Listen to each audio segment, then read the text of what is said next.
My name is Sara Oehler and I am the Sales and Marketing Manager for Soft Flex Company. Today I'm going to show you how to make a really simple bracelet using Soft Flex Beading Wire.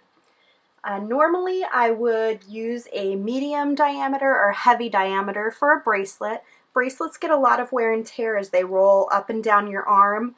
The beads will spin and cut into the wire. So it's important to use a thicker diameter of beading wire. In this case, I did choose the medium, even though I do have some abrasive materials on the bracelet.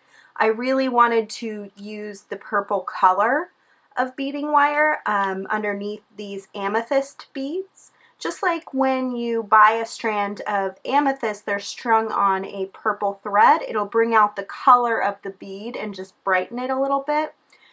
So I am going to go with the medium in this case so I can use purple. Purple doesn't come in heavy. So I'm going to go ahead and take off the clip and unstring some wire right off my spool. I oftentimes will bead right onto the spool, as that's a nice way to save some wire by not having to cut off a lot of extra. I'm going to string my first crimp tube, and that's a 2x2 millimeter crimp tube with the Soft Flex medium. And then I'll go ahead and string my design. I already sort of put a design together here using some amethyst beads and some Venetian glass beads. And I actually left this to string on camera for a reason. For anybody out there who has never beaded before, I wanted you to see how quick and easy it is to make a bracelet from start to finish. You know, there is a little bit more time in the creativity aspect of deciding which beads you're going to put together and which, which design. But, you know, really, once you have that down, the putting together part is really pretty quick and easy and simple.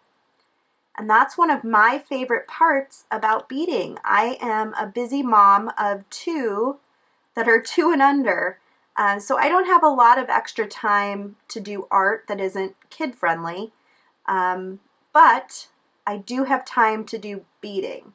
Even though this is actually my job, I do bead as a hobby as well, and I often make gifts for friends and family members and submit my designs to magazines, and I'm even writing a book in my own personal time. So the reason I can do that is because beading is such a great hobby for getting something done real quickly, and also really affordable.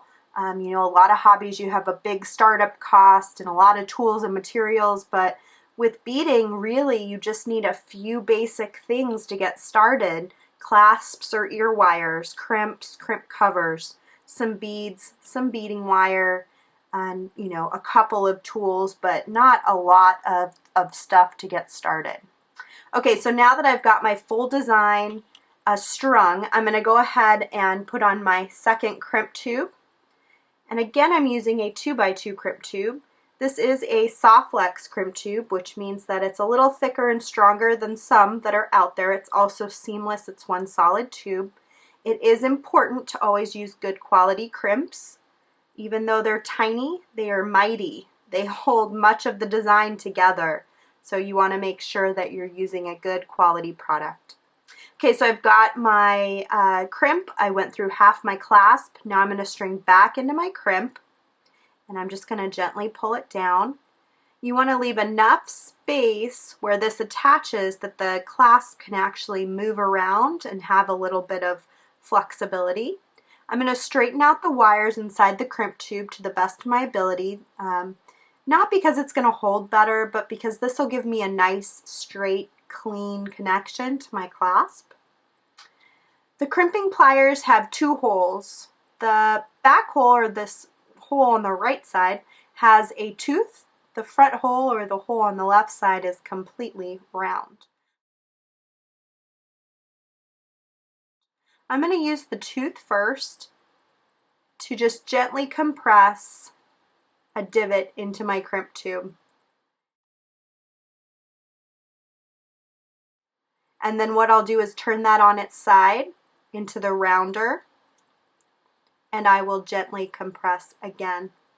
And then I like to go around it about 5 or 6 times, just gently compressing and turning, compressing and turning. And what that does is it cinches that metal down into our nylon coating and just gives you a nice, strong, sturdy hold. It also makes sure it's all nice and round. You know, I see a lot of crimp tubes that will be sort of half rounded, and it's really about getting around the whole thing and sort of tightening it down. You don't need to use a lot of force. That's one of the biggest mistakes that I see customers make or beaders make, is because it makes sense to us when we want something to be really tight, like think of a jar.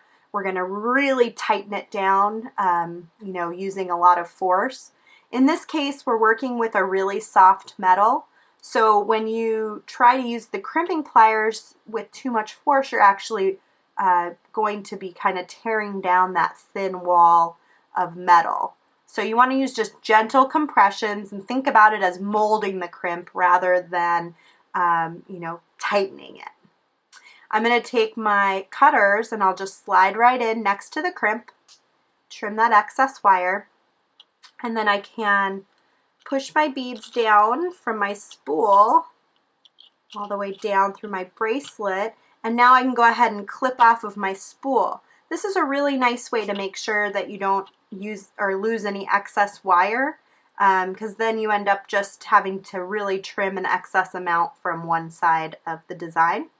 So now I have my crimp on here already, so I just need to pass through my clasp and back into my crimp.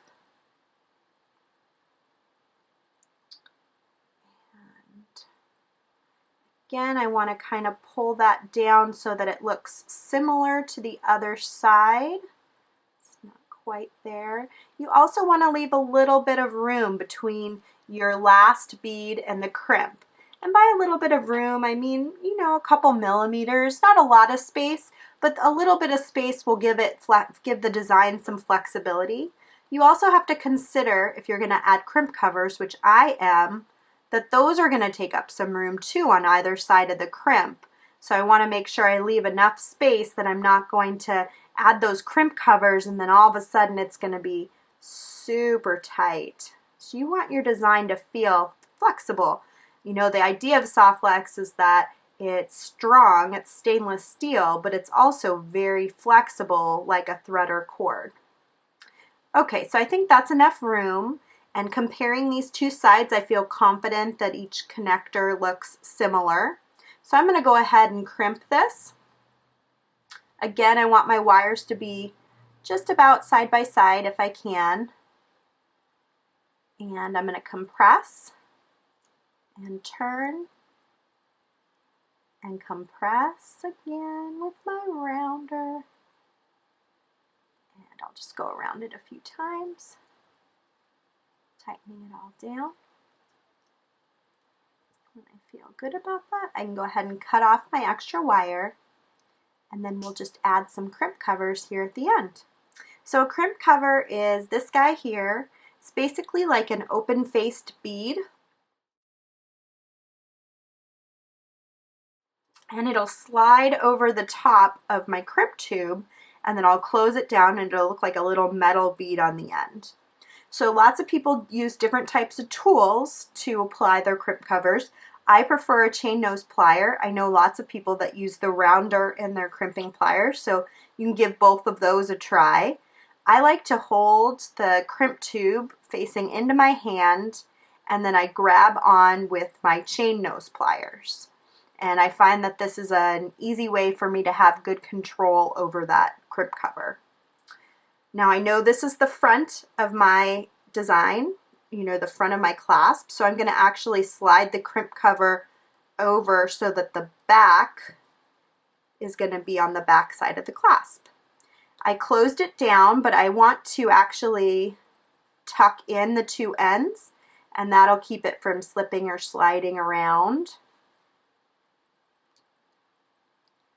This is less important in a design like this than it is if there's free-floating wire that it can slip up and over the crimp tube, but I still like to do it.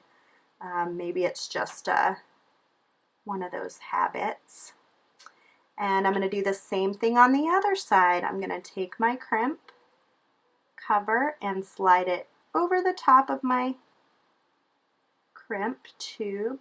I am using a 3mm crimp cover with a 2x2mm crimp tube, and that's how you sort of figure out your crimp cover. It's always going to be one size bigger than your crimp tube.